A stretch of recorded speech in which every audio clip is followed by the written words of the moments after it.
All friends, it's okay. We got it. We got it. Thank you. Hello, everybody. Thank you so much for hanging in. Today we had a little bit of technical difficulties. We are finally here, and I'm sure a little more people they will come in. But we wanted to start again. Thank you, Monica, for being patient. You're very welcome. Thank you. As you know, I'm Pinky. I'm here with Sabina to get this Books and Beyond finally started. And at the end of our discussion, we will open it up so you can ask questions to Monica. We like that interactive session of ours. And just as a reminder, this session will be recording. So tonight we are talking to Monica Wood. She's an American author, playwright, and memoirist known for her deeply compassionate storytelling and finely drawn characters. Her her novel, The One in a Million Boy, became an international bestseller, praised for its tenderness and humor, while her memoir, When We Were the Kennedys, was a New England bestseller. Good evening, Monica. Thank you so much for joining us tonight. How are you? I'm great, thank you. I'm up here in Portland, Maine, so I'm not too far from you all. Thank you. Welcome to our program. And Thanks. I would let you take over if you wanna, share a little bit about you, a little bit of your research, read a paragraph from your book because we always love listening author reading their favorite paragraph from the book. So Okay, well, for those who haven't read the book, and there may be some, I'll just give you a little bitty summary of the book. So in it's called How to Read a Book. It's a novel in which you follow three characters. The first is Violet Powell. She's a 22-year-old from a little town in Maine, and she is just finishing up a 2-year prison sentence for a drunk driving accident in which she killed a kindergarten teacher. The other character you meet is Harriet Larson.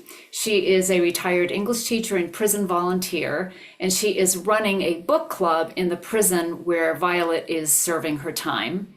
And the third character is Frank Daigle. He is a retired handyman now working he's a retired machinist now working as a handyman in a bookstore in Portland, Maine. It's set in Portland, Maine, which is where I live. And I should add that he is the widower of the woman that Violet killed in the accident. The three of them encounter each other shortly after Violet's release in the bookstore one day, and this encounter kind of gets the novel on its way. It's a novel that is it's about things I write about a lot, actually, which is making family out of broken parts. That's a theme I kind of return to again and again. It's about friendship, and it's about forgiveness, and especially about forgiving the unforgivable, and most of all about forgiving ourselves. I have found as a student of human nature that it is very easy somehow for most people to grant forgiveness to others, and very difficult to grant that same grace to ourselves. So the novel looks at a lot of those types of things. Pinky asked me to read a little bit, so I'm going to just read the first couple of paragraphs of one of Frank's chapters, because I love Frank, and I never get to read anything from him because whenever I don't normally read at my book talks, but when I'm asked to, I usually start at the beginning because there's a lot of people who maybe haven't read the book yet. But I'm guessing most of you have, so I just like to read a little bit about Frank because I love him. So this is from chapter 7, and he's in the bookstore fixing something, which is what he's always doing. He was standing on a ladder, hijacked by happiness, tapping nails into a frame he'd built for the perfect pane of glass, snapped up at Marden's for a song. He'd barked with glee when he found it, discounted surplus, tempered, tinted blue, 18 inches square. With luck, it would slide right in. "Looking good, Frank," called Baker from behind the counter, a raised wooden colossus that he referred to as On High for its formidable design. You had to look up to buy a book. Look up from your phone. Look up from your thoughts. This seemed good and right. Shouldn't be long, Frank called back, and Baker gave him a passionate thumbs up. The bell jingled. By habit, Frank turned to check, and oh my, there she was, standing just inside the door. The youngsters called her the book club lady, which made her sound stuffy, but no, sir, she was not. She was brisk and plump and brightly pretty. Her lively gaze traveled the distance of the main room, up the ladder, and rested on him. So it's just a little bit of Frank. That was really fun. Thank you for asking me to read that, Pinky. Of course. Thank you so much. So I want to hear, since we are starting with Frank, let's continue to talk about Frank. Can you share a little bit more about your research about his character? Well, and anybody who's read any of my other books knows that I love putting my characters to work at real jobs that real people do. For a lot of reasons. One is I love learning about different things that people do. And another reason is that it's really a great way to get to know a character, to see them at work, to see how they are with their colleagues, to see what work means to them or doesn't mean to them, what type of work they choose or what type of work they fall into. I really love that.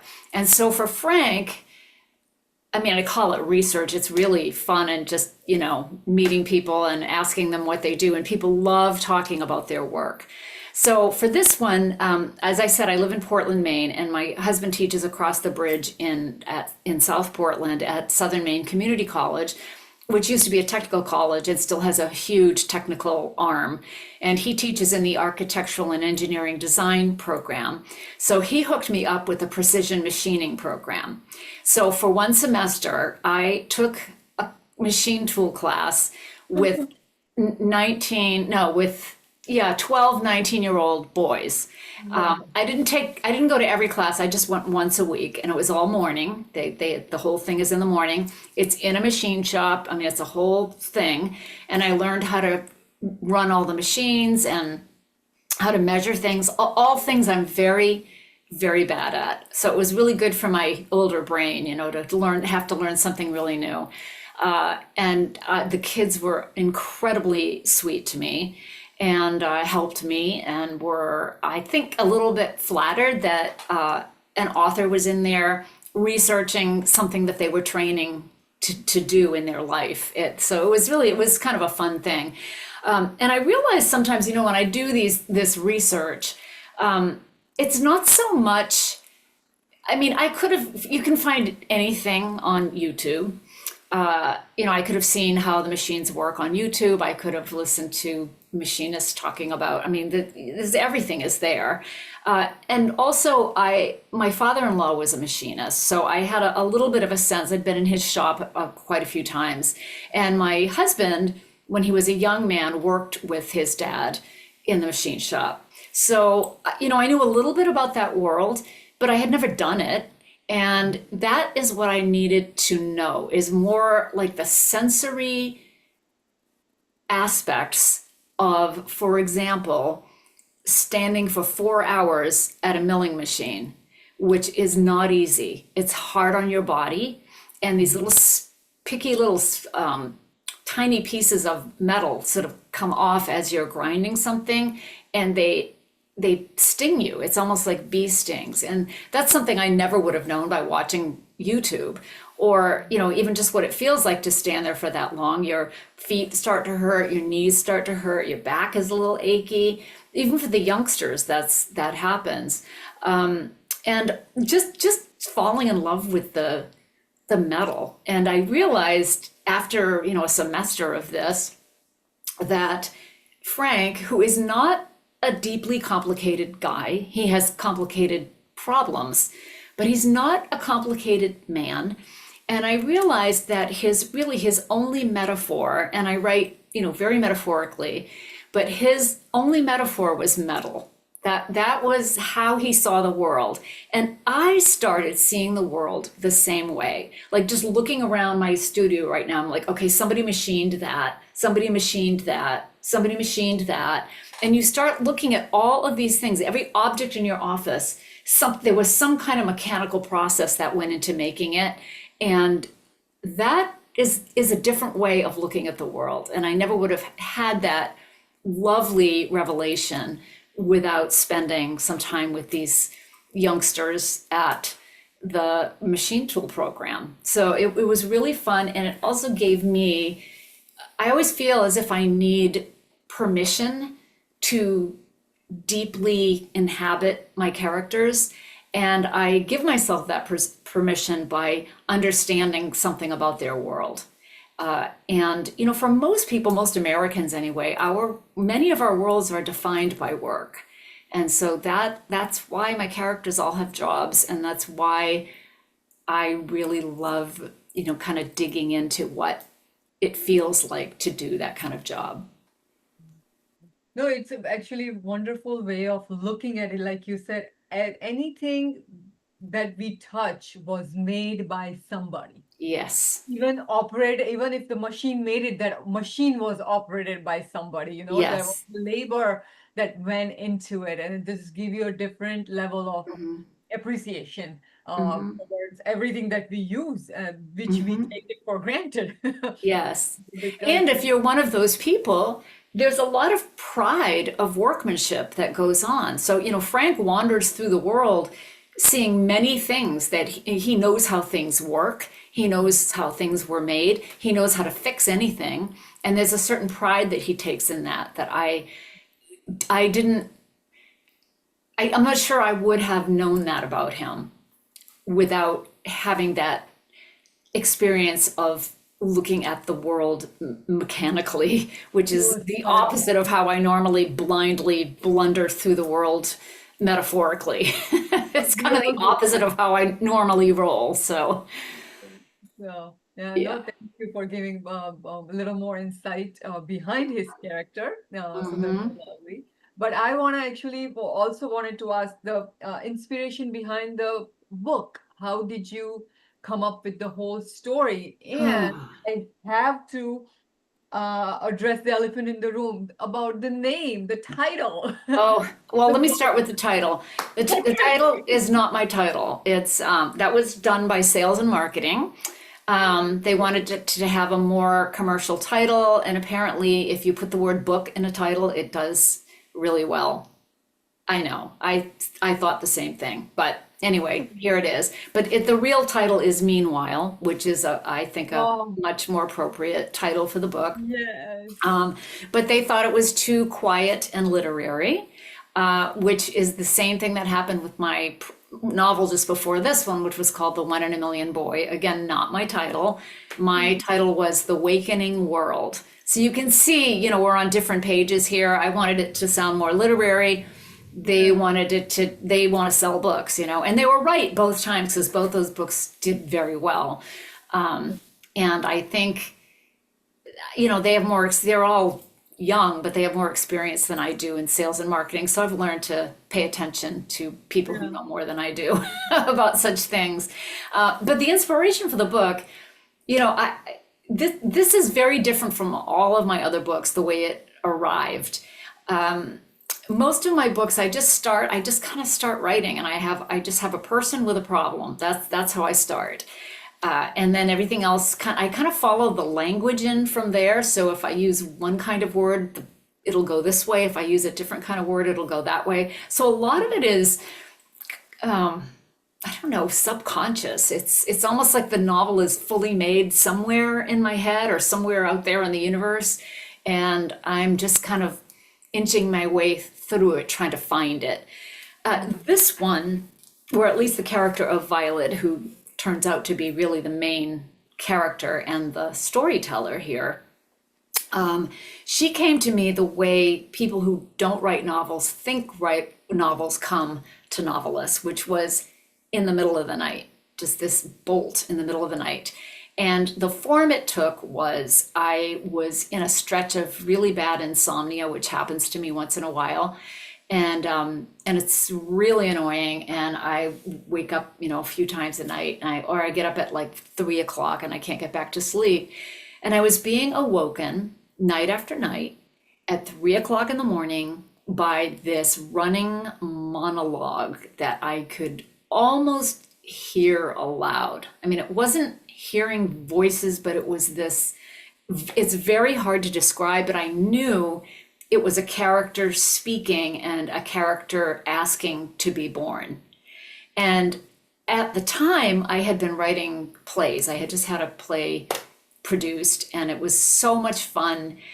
It's so collaborative. It's all teamwork, and it's actors are just a blast to hang out with. They're so emotional, and I realized how much I had been craving company on my writing journey. And so I thought, wow, I think my next thing is gonna be another play. And I remember sitting up in my bed and saying into the dark to Violet, I knew her name. I said, I'm very sorry. I'm a playwright now. You have to go find somebody else. And I went back to sleep. Next night, same thing happens. And I thought, well, I think if I write all this down, I can get it out of my system. And this thing, whatever it is going to go away. So I did. I got up, I wrote down everything she was saying, and it was really cohesive. And it became the first chapter of How to Read a Book. Not in that form, it wasn't as polished as what you've read, but it was more or less, that was it. And I thought, phew, okay, now I may use this sometime. I don't know what it is. It might be a monologue in a play, or it might be the beginning of, I didn't really know. And I put it away. And the very next night, 3 o'clock in the morning, I wake up and Harriet is speaking to me. And she was far less formed, and I still have the notebook. I still have this notebook.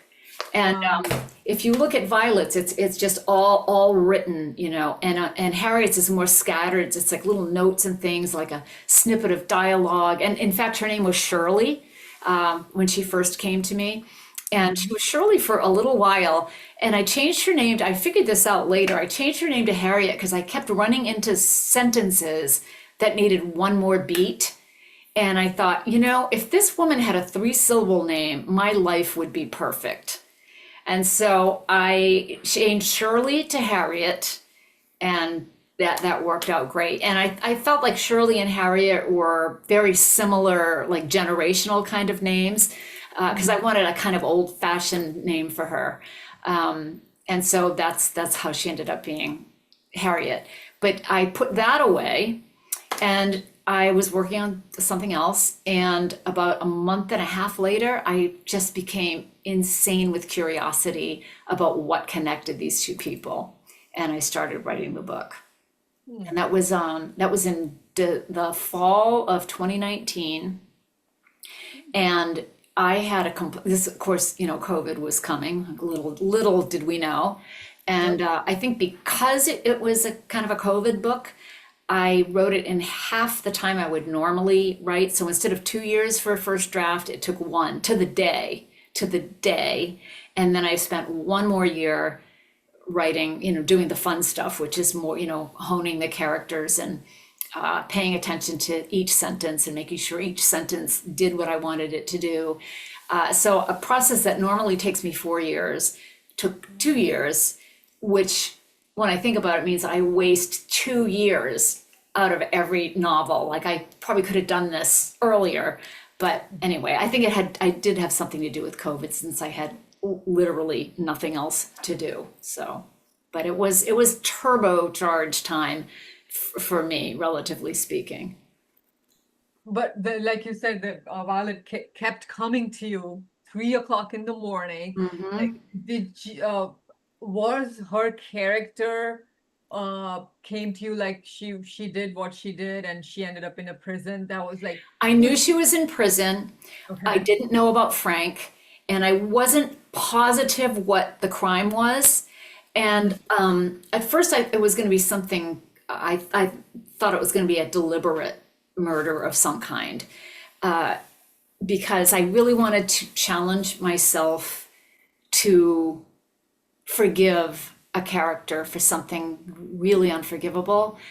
But the more I kind of fell for Violet, I pulled my punches a little bit, and I thought, okay, rather than having it something, because I felt really a real crime of violence was not in her character. You know, the more I got to know her, I thought this is not a girl who's going to do something, you know, really bad. But she is somebody who could make a really stupid mistake, hitch her wagon to the wrong person. You know, most of us have probably had maybe one drink over the line and gotten behind a wheel. You know, it's not an uncommon thing for people. And when, you know, when Frank says later in the book, he tells her about a time that he was drinking and he shouldn't have been on the road, and it was just by the grace of God that he got home without hurting himself or anybody else. And, you know, for Violet, that's a big moment because she is being understood and forgiven by the man that she believes she has hurt beyond redemption. And in that moment, which I remember exactly, I was sitting right here when I wrote it and looking out the window. It wasn't dark, but it was snow. There was snow all over the place. And we have this big blue spruce out in my neighbor's yard. And it was just frosted, you know, it was so beautiful. And I remember writing, I don't remember the exact passage, but when Frank is comforting Violet on the bench outside the bookstore, she says something like, I can accept your apology, because he scared them in the store. I can accept your apology, but I don't know how to accept your forgiveness. And he says, well, as I understand it, forgiveness moves only in one direction. In other words, you know, the forgivee has nothing to do with it. They're irrelevant. Forgiveness has been bestowed on you whether or not you want it or deserve it, or, you know, it's like somebody just put a coat on you and there's nothing you can do about it. It's all about them. It's about the forgiver, and the forgivee is irrelevant to the process. So I remember saying, wow, I think that's what this book is about. And I'm sure clearly a lot of research also went behind the prison and the book club. So how, because that was kind of a central role for, I mean, of a prison book club. And how much research did you do into the prison life and the impact of reading in that context? Well, I wouldn't call it research. It's something that I have done. And so about 10 years ago, for a period of 3 years, I did a program at our local state prison. It's the Wyndham Correctional Center. And it's mostly men, but there's a women's unit kind of tacked onto the back of it. It's this concrete block. And the description of the prison in the book is that's exactly what it is. Everything, the barbed wire, the field. I saw a meadowlark in that field. I mean, all of it is right exactly from my experience. The women, by design, are not based on any of the women I had for obvious reasons. But the inside of the prison, like the visitor's room and that storage closet that we were in every once in a while, or in the chow hall, all of that is directly from my own experience. What I did was not a book club. It was a program I had called Meet the Authors. And Maine is full, you cannot swing a cat up here without hitting a writer. And we all know each other. And so I decided what I would do is I proposed a program, and it would be for 12 women. We would read 4 books, 12 weeks, and the 4 books would be in 4 different genres. It would be poetry, science writing, personal essay, and children's literature. And they would all be by Maine women writers who I knew. And so we would discuss the book for a couple of weeks. It was every Friday from 10 to 12. And we would discuss the book for a couple of weeks. And then I would invite the author, who's a friend, to come in so the women could meet them, ask questions. And then the writer and I would propose together a writing assignment based on the genre we had been reading. And the writing part of this was a huge hit. That really surprised me. So it was really more of a writing workshop than a book club, but it was a little bit of both. And it was incredibly gratifying. The women were hilarious and smart, and we cried a lot and we laughed like crazy. it was just a really wonderful experience. If you ever want to feel completely appreciated, volunteer in a prison. And it doesn't matter what you bring, as long as you show up when you say you're going to show up. That's really the key, is just be there. You can do knitting or, anything. And I think, doing what I did, I loved that, the women who get no opinions in prison, and they didn't get there by being listened to their whole lives. So it was kind of profound to have them writing. And one of my groups, I asked if they would be willing to do a little reading for the population at one of our town meetings. And 5 of them agreed to do it. I couldn't get anybody from the other groups to do it, but this one group I had did. And it was the most moving thing. So they were reading poems. A lot of them were about their children. They were almost all mothers, whose kids were, I don't know where they were, being taken care of by whoever. And so some of them wrote poems about their children. One of them wrote, this was from the science writing that we were doing.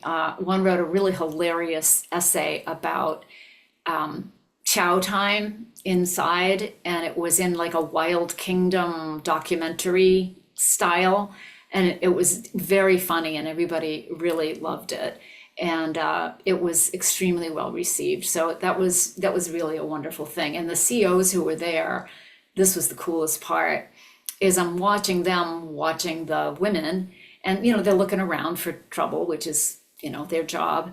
And at one point I realized that they were all part of the audience. They were listening to the readers, and seeing them as writers for the first time. It was really, really amazing. Wow, wow. Yeah. Did the time you spent doing volunteering work in prison, did that impact, besides the setting of the book, like did it change? If you would not have done that, would have your story or gone in a different way? Um, Yeah. just the things that you might have learned by being up close and personal, did that Yeah. impact your writing? Well, I never would have set something in a prison because I would have known nothing about it, and it's not something, I didn't want to go skulking around a prison with my notebook. So it would have been some other thing. But the thing, all the insights that Harriet has about, how thin the line is between us and them, one bad decision, one bad man in your life. I just, every time I left there, I would just like breathe the air and think, oh, I get to be out here because I was lucky. I had a lucky life. I had a family who loved me. I married a good man. I never got into drugs. There were just so many ways that things can go wrong in a life. And sometimes many ways all at the same time with the same person. But I also realized, that the line really is thin. And the other thing is, we had a lot in common. They were all, I'm from a small Maine town. Most of these women were from small Maine towns. We were just kind of Maine girls, all chatting in a room. And in fact, I came in one day and they were already there, and they were talking, and I knew they were talking about me. I said, what's going on? They said, well, we just decided that we think you would do really well in prison. And I was so flattered. I said, I think I would. I think I'd do really well in prison.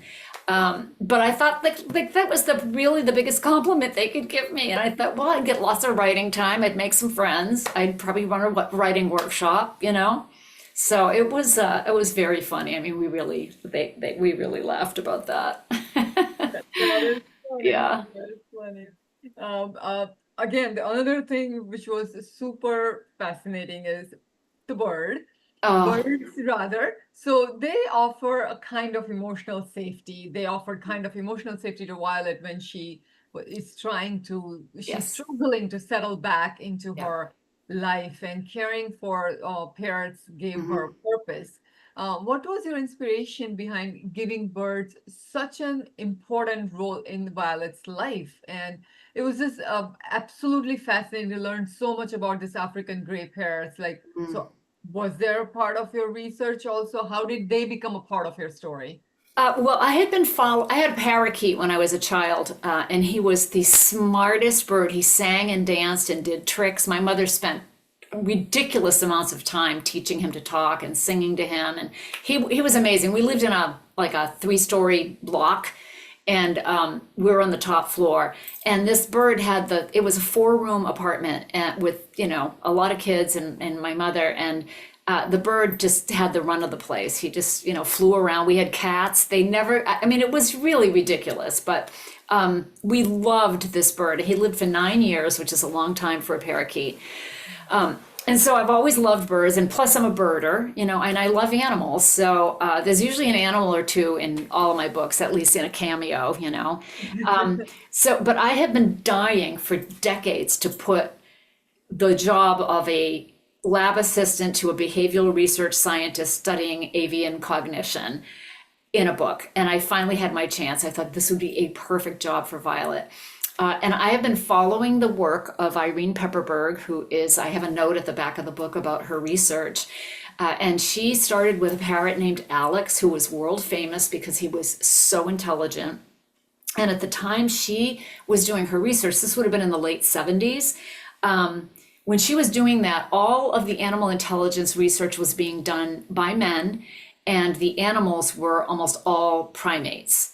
So to do something with a parrot, and there was a real,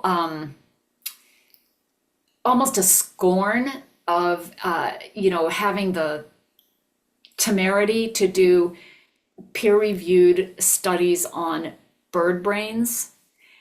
And they do have teeny weeny little brains, but there's a lot going on in those brains, obviously. And every single thing that I put in the book that the birds do, they can do in real life. The one thing I took liberties with was Charlotte wanting to know Violet's name. I have no doubt that the parrots can learn names because they can learn many other things. But Dr. Pepperberg, she doesn't teach them names mainly because that's not what she's after. And also she has so many student lab assistants coming in and out. And, half of them are named Brandon and the other half are named Olivia. And so you've got all of these same name kids coming in and out. Yeah. So she doesn't do that, but all the other things like, recognizing shapes and objects and colors, and to be able to name quantities of things, which I think is utterly astonishing. Yeah. They can do all of that. And I did meet 2 of the birds that she's working with now, Griffin and Athena, and they were adorable. They were, I think she's at BU right now, but she was at Harvard at the time that I went. And I took the train down on a beautiful snowy day, and I walked across Harvard Yard, and it was snowing, and was very Dead Poet Society. And I'm like, oh my God, this is so cool. And so I go into this building that is kind of a, ugly science building. And I get to the lab, which was fairly small. And I open the door, and there they are sitting there, just like Bob and, oh my God, what's the other parrot's name? Oh, Alan, Bob and Alan. They're together on top of the cage. And it's Griffin and Athena. And Athena is the younger one. She was about 8 when I met her, and Griffin was, I think, 25. He just celebrated his 30th birthday, so he is just hitting his stride as far as what he can learn. And just like in the book, what Athena did is she saw me and she lifted her foot like this and went like that. It was so cute. I just about melted into my shoes. It was so cute. And so the lab assistant who was there said, oh, that means she wants to get on you. I said, really? I felt like, oh, I was chosen by this parrot. You know how animals, like if the dog likes you the best, it's like so cool. Or babies, the same thing. Yeah. So anyway, so I went over and he said, just say shoulder. And I said shoulder, and she just kind of stepped on my shoulder. And that picture in the back of the book, which my editor talked me into putting in there, that's Athena sitting on my shoulder. So it was wonderful. I loved meeting those birds. It was like meeting celebrities, because I've been reading about this research for 30 years. Yeah. So interested in it. Yeah. No, we definitely got to learn a lot. Yeah. So it was wonderful. Very, very different, unique. It was fun to read about them. Well, Um, when I read novels, I really love reading novels when I learn something about something I never thought about or knew about. And it's not the central thing in the novel, but it's it's just fun to learn things and yeah, through a story, which is the yeah, best way to learn things. So, and yeah. it stays with you when it stays with you for sure. Yeah. So now one of the things that you know I kind of jumped out at me, and I would like to read a small little quote from the book.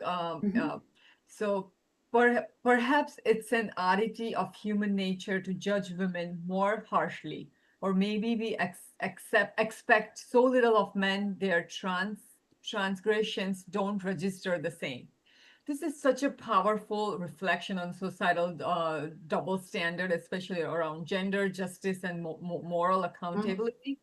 Can you please your thoughts on this, because it's kind of part of the little bit of the book. So Oh gosh, yeah. I mean, there is, the thing is, I want to make clear that I don't begin with, like, I think I'm going to write a book that has some imbalance of power between a woman and a man. Like the thematic thing, or I'm going to write a book about forgiveness, or I'm going to write a book about, whatever. It's theme is it kind of is the thing that bubbles up from the story. And often an author herself doesn't recognize her own themes until a reader will tell her that. Like what you just said now, that's not something I thought about much when I was writing the book. But the thing that I have come to realize many times through my readers telling me this is that there's a huge power imbalance between Violet and Misha, Dr. Petrov. But on the other hand, he definitely takes advantage of her vulnerable position. But he also provides her with the very thing she needs to grow up. And that is responsibility and usefulness. She wants to feel useful. She wants to be responsible. That lab coat and then her badge, it's like so important.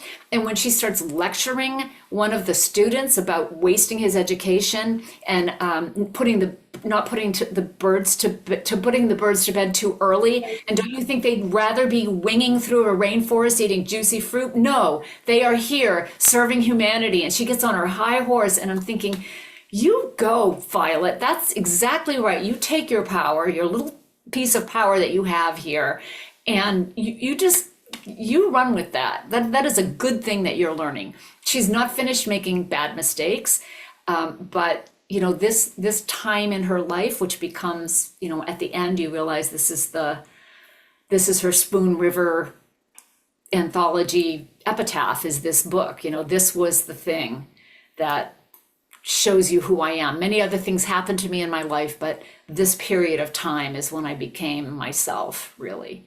And so part of that is understanding at the end when she leaves the lab for the last time and makes some demands of Misha that he will do this, this, and this for her, and feels that she has earned that is a big moment for her, and it's a kind of a turning. I think that's the big turning point in her life that she will look back on. and just a little bit pulling that thread, say a little longer. So you decided not to punish Troy. Um, that's why Violet's fiance's name was. Yes, Troy. Okay. Yeah. Yeah. Um, what was like again that goes for this like you kind of let him go free even though he was the kind of a culprit who kind of put her in the situation which she ended up paying the price, but he got out Yep. scratch free. Yep. um why you didn't want to punish him a teeny bit? Oh, I definitely would love to have punished him, but I think in the situation they were in, he would not have been punished. He was the handsome, tall football hero, an icon in the town. I mean, you see a version of this story a lot.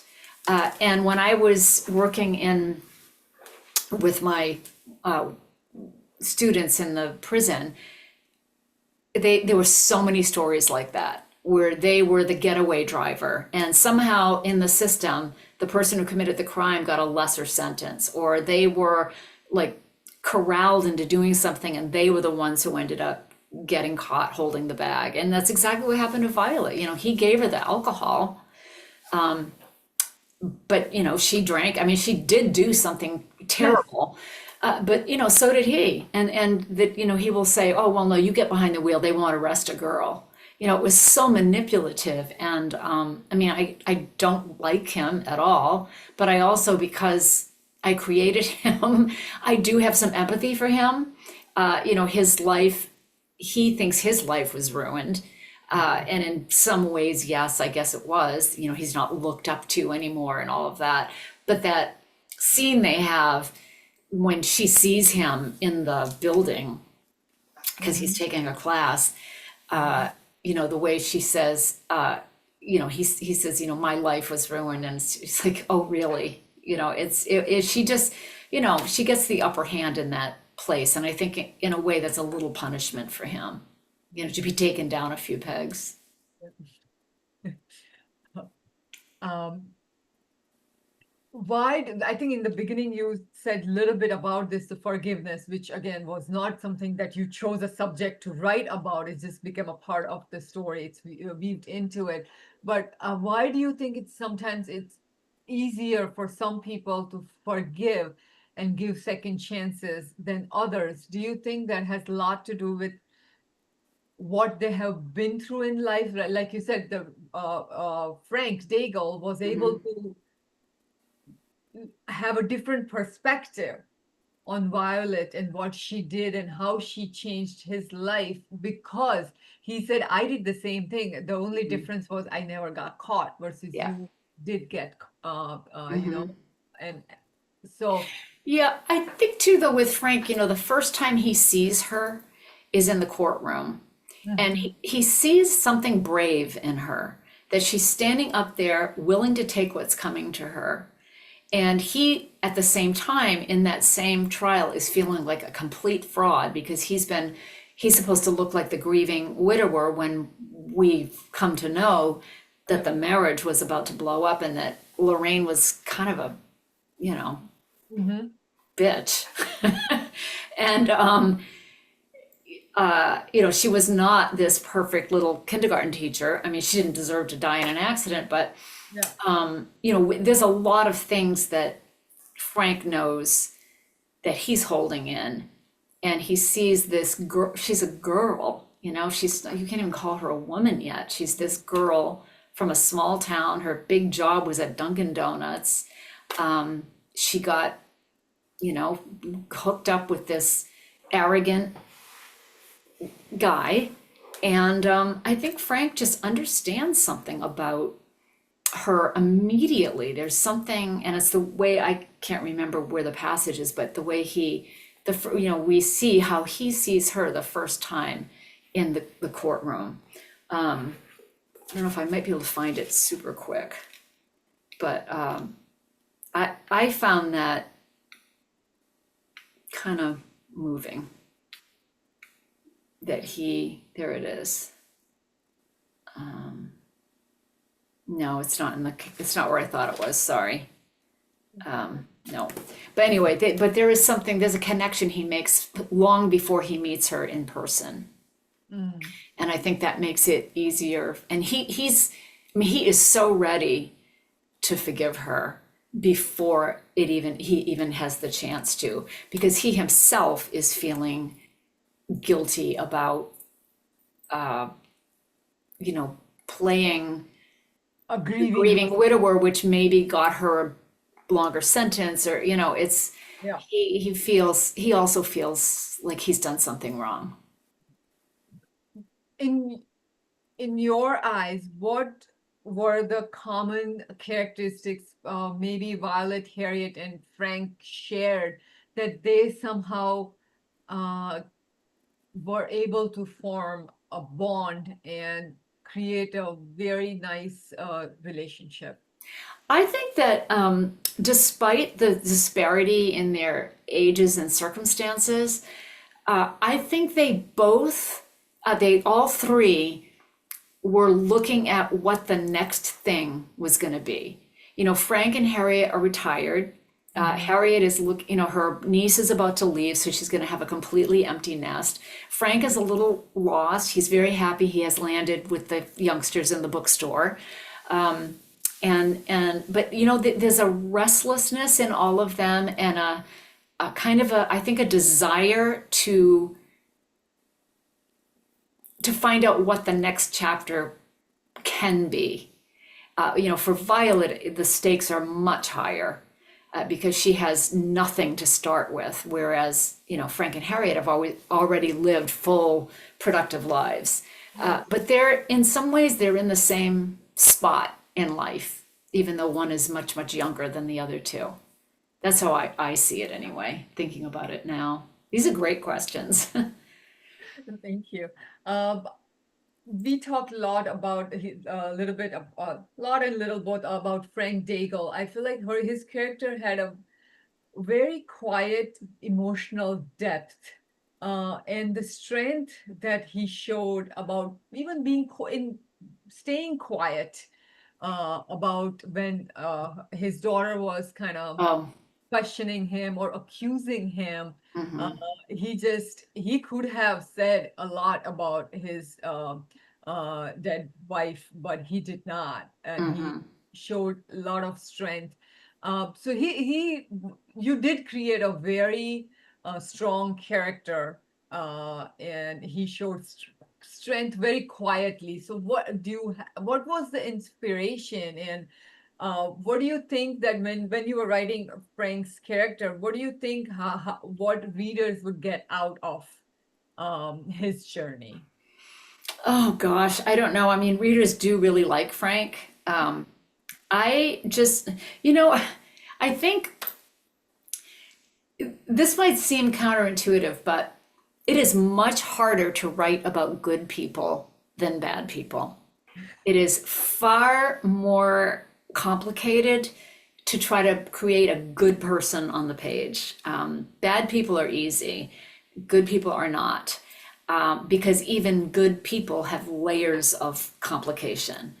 And for Frank, you know, I actually am very fortunate that I've known a lot of people like Frank. You know, my husband's a little bit like that. My father-in-law was like that.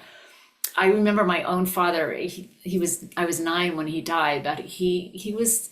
I remember him as that kind of man. And you know, I think you know, I didn't do this deliberately, but you know, I think men have kind of taken a beating lately, you know, in the last few years. And I think it's good to be reminded that there are many good men in this world. They're not all monsters. And so, you know, that's not why I made Frank the way he was, but, you know, the way he arrived, it's like, oh, yeah, that's a good thing to have a, you know, a good solid man in here. And, you know, that's not why I did it, but I'm glad that it turned out that way. Yeah, no, he was much loved. Yeah. His character. And I also really love playing with generations. And so writing the bookstore scenes was so much fun with these young people who are like schooling him on certain things Yeah, but yeah. they also think of him as a kind of a dad. And it was really fun to write those scenes. Not as fun as the parrot scenes, but you kind of haven't really lived as a writer until you've written dialogue for parrots. It's Parents. really fun. That's fun. Um, uh, I don't want to start giving it to our listeners. I have one question, which you mentioned you were thinking to have a title for your book. Meanwhile, like it's Yes. such you the beautiful concept of meanwhile in the book. It represents very subtle, often overlooked aspects of life and storytelling. Yeah. Um, why I did not know when I wrote my questions. I did not know that you were thinking that was the book title that you wanted to Yeah. give. What it's actually really, really a beautiful concept. What were you when you were penning those things down? What's the backstory? Well, it comes from my own writing workshops that I've done. I don't teach too much anymore, but I used to teach fiction writing, and I would concentrate a lot on structure because if you have a structure for your story or your novel, you've got it. You know, that's the hardest thing to get. And so I would teach like classical story structure, which is, you know, you have the setup and the complication and the rising action and the climax and the denouement. That's like, you know, ancient. But I would always add this other element that I called the meanwhile. And it's kind of the thing that threads through the rising action. Like while the front story is happening, you might be learning the backstory of some other character, or there's something else going on that the character is not aware of, or it might take the form of a flashback, or you know, there are different ways to do it, but it's the way it's how you turn a plot into a story. You know, there's a plot, you know, this happens, and this happens, but the story is something different. And that's the emotional part of the thematic, you know, all that stuff. And so when I was, you know, working with my students, we talked about that, and I would teach them, you know, techniques about how to improve their writing, and we would do that, and we had a conversation about meanwhile and you know the story in the meanwhile, and it was I think it was I can't remember who it was now, but it was one of my students who said, well, you know, that applies to life.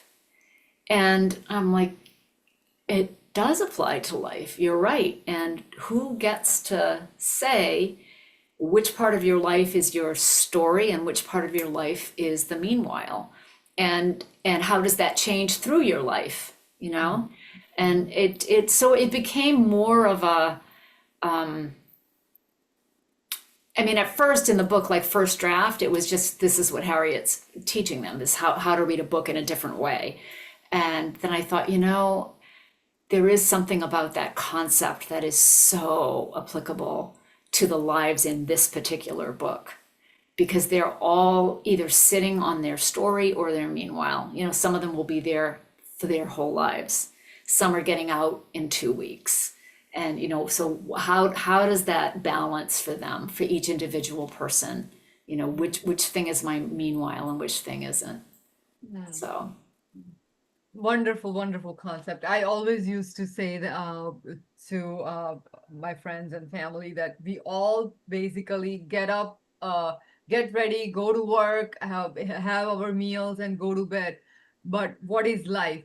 Yeah. What's lived meanwhile? So Hmm. it's Yeah. what makes our lives different is what we do in between, because Yes. practically if we all do bullet points, yeah, we all wake up in the morning, we all eat lunch, we all go to work, Hmm. we Yeah. all eat dinner, and we all go to bed. But why is it mine is different than yours? Yeah.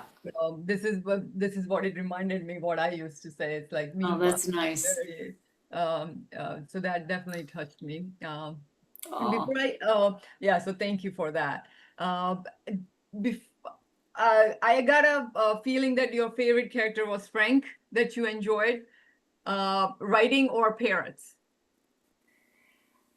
I'm sorry, I missed that. That So which which character was your favorite? Like oh, my favorite. My favorite character is Ollie. Ollie.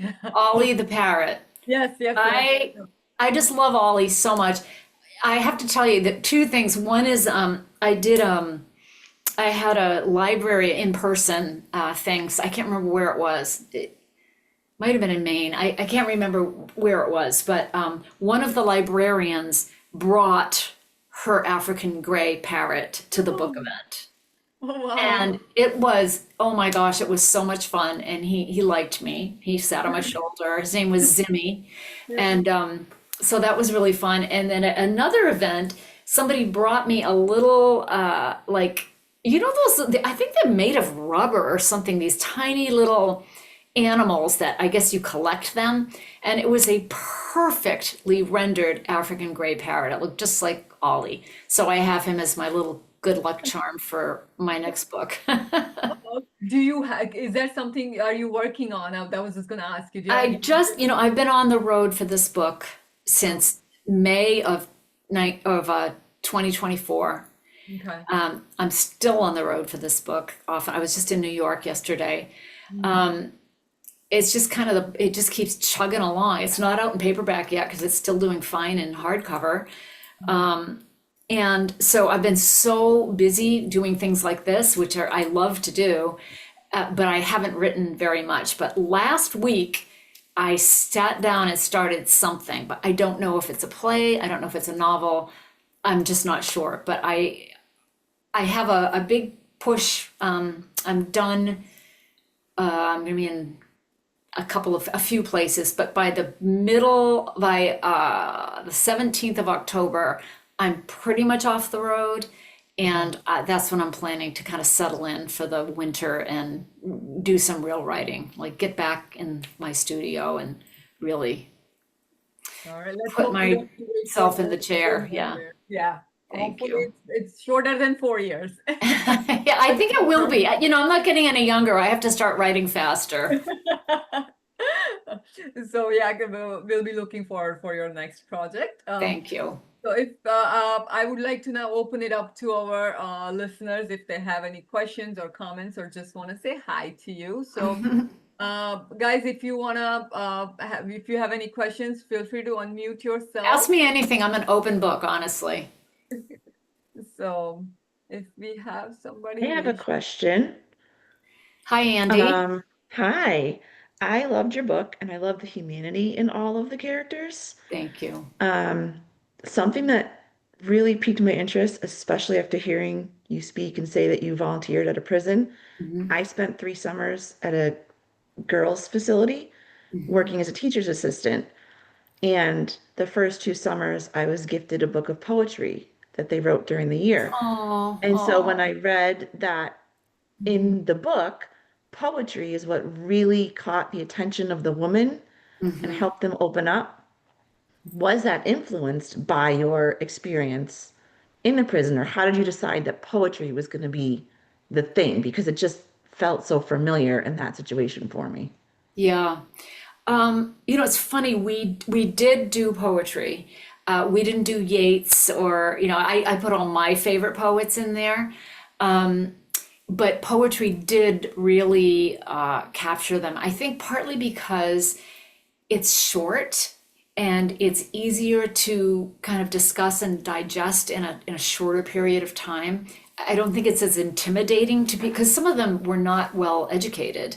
I mean, most of them weren't well educated. And so I think poetry is less if it's, well, it depends on what you bring, but it's also, when you look at just words on a page, just the way they're arranged, people think they can do it, it's something Yeah. that looks doable, whereas a novel or and even an essay, even a short essay, it's thicker, it just looks different on the page. And so I think there's something that is automatically more accessible to people who aren't experienced writers to start with poetry. I think that happens a lot, and they can get to feelings through that too. So Definitely. that is definitely what happened in my experience. Thank you. Did you do poetry with your girls? They did poetry during the school year, and Mhm. then when I would be there in the summer, I would bind it all into the books for them, and then they would Oh, give me an extra. oh, So I got to read it, and it was heart-wrenching what they yeah, wrote about I as know. teenage girls and what they'd been through. But Yeah. that stood out to me Mm. in the book. So Oh, well, thank you for that, Andy. I appreciate it. yeah. thanks, Andy, for asking that question. Do we have anybody else? Yeah, Pinky and Yes, hi. Monica, thank you so much for arranging this. And I got so excited when I found out Monica was going to talk about her book. I'm talking to you from Colorado, Oh uh, my goodness. and I live in Suffield part-time. So it made it special that we're doing this on Zoom because I would have hated to miss you in Aw. person. So I have to tell you, Monica, I run a large book club here for 14 years, and we did your book in January, Mhm. and they loved it. Loved Aw. so much. They're still telling me how they keep recommending it to people. Oh, that's so nice. The only thing is the title. Oh, So I know. they'll Don't get say, me I started. recommend it, and people say, how to read a book? I don't need to know how to read a book. I know. And anyway, and that's what I tell them. Just get past that. Tell Yeah. them you're going to just love this It's book. only one page. It's only on one page. Right. Well, yeah, because when we did your book, so I do a lot of research. I listen to your YouTubes and interviews. Oh. And in the interview, you said you sent them Meanwhile for the title, and they said, no, that doesn't sell. We need a title with the word book in it that sells Hmm. better. And so you just quickly jotted off how to read a book, Hmm. I not did. thinking they would grab it. And then you hear from them right away. They say, oh, Boom. we love this title. Yeah, So I guess your heart fell down, but it certainly, it did. I don't think it's hurt the sales on this book because No. it's word of mouth. I have a email list that goes out to 125 people. Hmm. I don't get that many at a meeting. They live all over the country. Yeah. They come in and out. But yeah, it's just a pleasure to be able to recommend your book. That's a book. When I need to buy a gift for somebody, I buy How to Read a Book. And Oh. it Well, and Sylvia, thank you. That means a lot to me. I really appreciate it. I loved your research. You talk about it in my research on you, and that's why your characters are so real. You just Mm. put yourself into this. And I don't know that so many writers do what you do. I knew about the machine class, Hmm. and you had to talk your way into the parrot lab. Yes, I did. Yeah, I should tell. Actually, that's pretty funny because I had to ask her. This is Dr. Pepperberg. 3 times, I emailed her 3 times, and she kept putting me off. And finally, after the third time, she said, the last time a writer came into my lab, I ended up as the murderer in their book. So she was a little wary of me, and I said, "Oh no." I said, "No, I don't write murder books for one thing. And the other thing is the research scientist in this book is a Russian man, so nobody's going to think it's you." And she says, "Well, okay, you can come down." So, and she was so sweet, when I came down, she was very, very nice. But she was rightly wary of having a writer come in there. I also had a couple of people that were at that particular meeting that had volunteered in prisons, Oh, and they've found that you were very realistic oh, in good, your good. description, 100%. It's like Mhm. it's a tough place to walk into. It is. I mean, you get kind of used to it, but it's it's the metal clanking everywhere. Everything makes so much noise. Every gate is just this clanging. Ugh, it's just so inhumane. Just the what it sounds like is inhumane. But I have to say, the Wyndham Correctional Center, and I should also add that the education director there was wonderful. He was nothing like Mr. Flinders. But some of the COs were really nice, and some of them weren't. But the thing about prison that I think is the most disorienting I'm sure for the people in there, but also for people coming in doing any kind of volunteer work, is that the rules appear arbitrary and they change with no notice. So, one day I would come in and be certain my bag would be completely searched, but most of the times I would just kind of sail right through. They go, "Oh, that's that harmless old lady who's doing the book club." They kind of knew me, but every once in a while, there'd be a new person, and I'd have to do all this. And for a while, they were letting me just go unescorted because I knew where I was going, and they would let me go unescorted. And then all of a sudden, one day, it's like, "Oh, no, no, you have to wait for somebody to come and get you."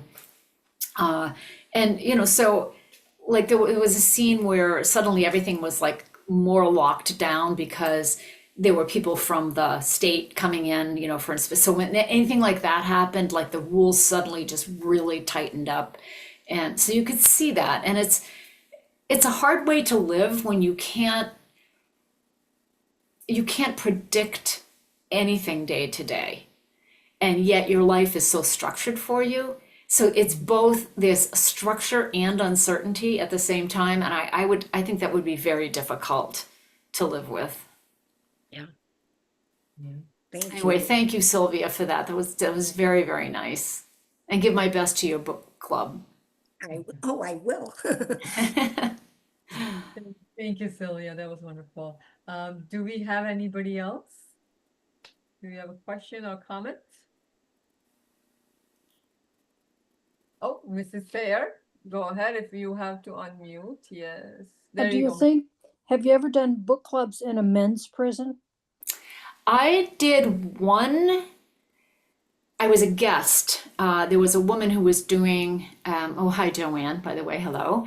Hi. I was doing a friend of mine, actually an acquaintance, I wasn't really a friend, had been doing a writing workshop in the men's unit for something like 15 years. And I thought, wow. And I'm very easy to find. And so she called me and said, you know, what she was doing and would I be willing to come and just do one session? You know, she was having like writers come in with, you know, different perspectives and things. And I have to say, it was not a comfortable experience. I was very, I think I'd watched too many movies, and this was before I had any experience at all. So it was my first experience with any kind of prison thing. And, you know, I wore a really bulky sweater and, you know, I just covered up and I didn't feel comfortable. But when I finally got in and the woman there was so nice, she was the leader of this group, and it was 8 or 10 men, and they were all really good writers. One of them especially was very, very good, and he came in, and I thought he was one of the guards. You know, I wasn't sure. He had a jacket on that I guess you could have it on if it's cold, but he was the only one. So he had the same thing on underneath, but I was so unschooled in how any of this went that I thought he was there as like a co-teacher or something. Well, it turned out he was definitely one of the inmates and extremely charming and incredibly good writer. And it was a very nice, you know, experience, but I didn't have any desire to go back. And I found out later that because he had his full name, he wrote his full name, and I Googled him, and he was just a con artist. That's why he was in for some kind of big embezzlement con something. And I thought, wow, I can completely see that. He was handsome, charming, incredibly articulate and well-spoken, a really good writer. I'm thinking, holy cow, that's really interesting. But on the other hand, when I went, how I got into the women's unit, it was the same thing. Somebody was doing a book club. It was a one-off book club. And they were doing an earlier book of mine called Ernie's Ark. And it takes place in a small Maine town. And so they thought that might be, you know, appealing to these women who'd grown up in towns similar to mine. And so they asked if I could come in for the last session so that I could sign the books and they could ask questions and everything. So I did. Oh my goodness. And it was so much fun. And I just thought they were great. And the discussion was so deep and insightful.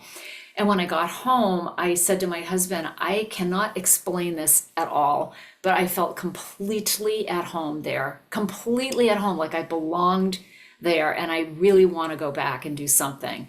And a couple of weeks later, that's when I came up with my Meet the Authors program that I did for 3 years. So there was something about, I don't know, I just felt like that was what I needed to be doing right then.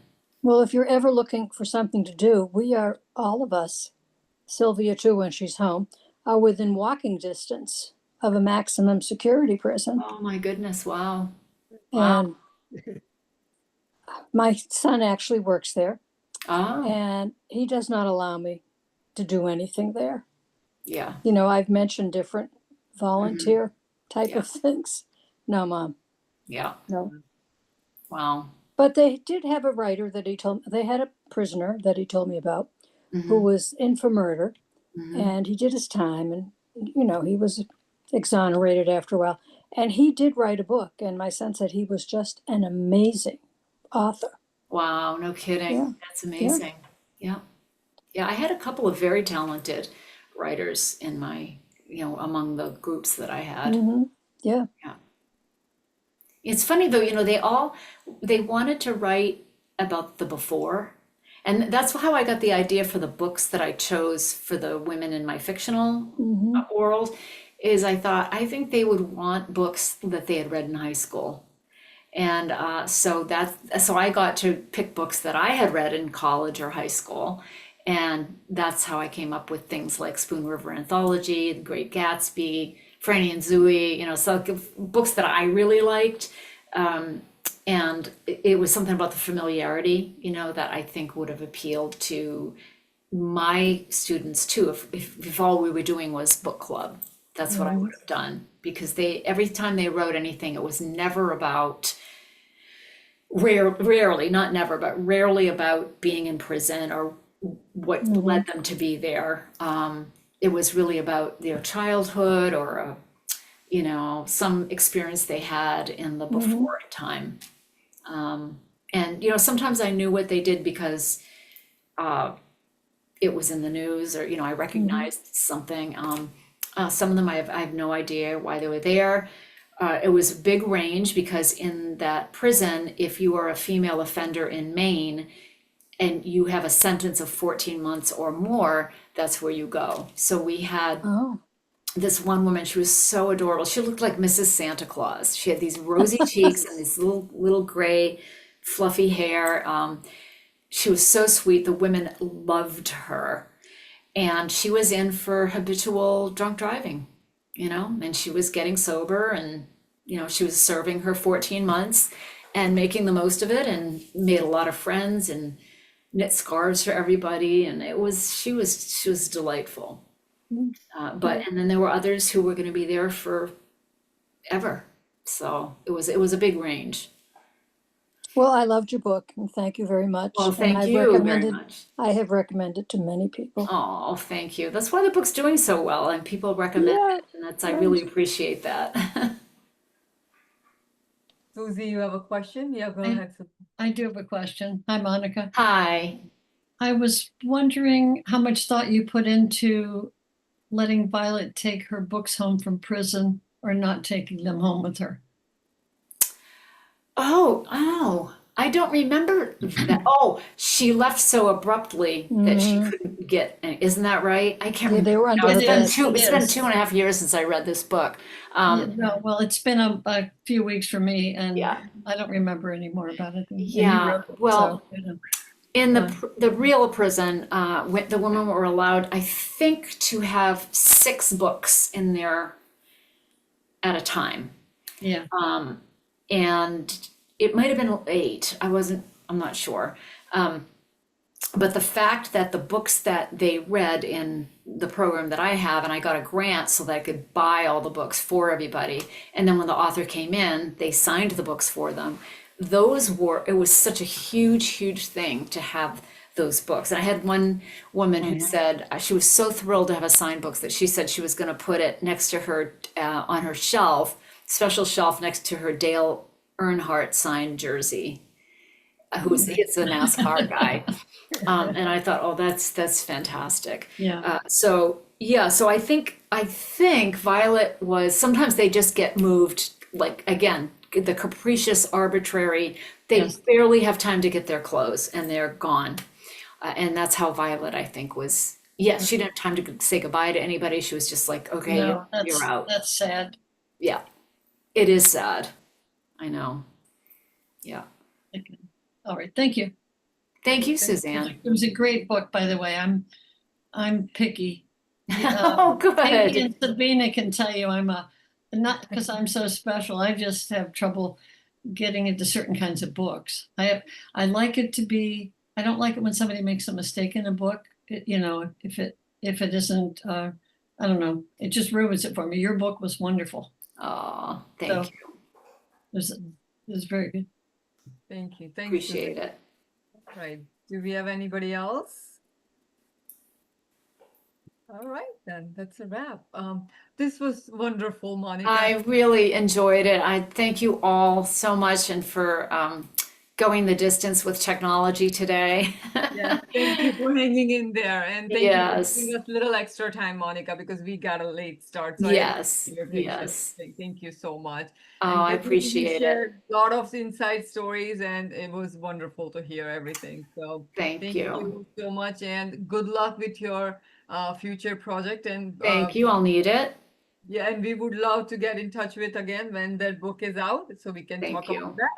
I appreciate. Oh, you know, I do have a new book out. It's nothing. I mean, it's plays. My plays just came out in a book. Oh, It's called Three Plays by Monica Wood. It comes out on September 23rd. So I've had 3 plays produced. okay.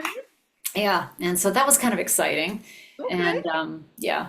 I know, I also wanted to show you one thing. This is the Russian version, and it's Oh. Ollie, but they gave him the wrong tail.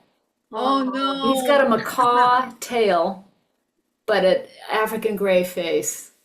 Oh boy. I had to laugh. I know. It's very funny. Anyway, good night, everybody. Thank you so Thank very you. much. It's been a Yeah. pleasure. Yes, Thank you. Bye-bye. Thank you. Thank you. Bye. Bye.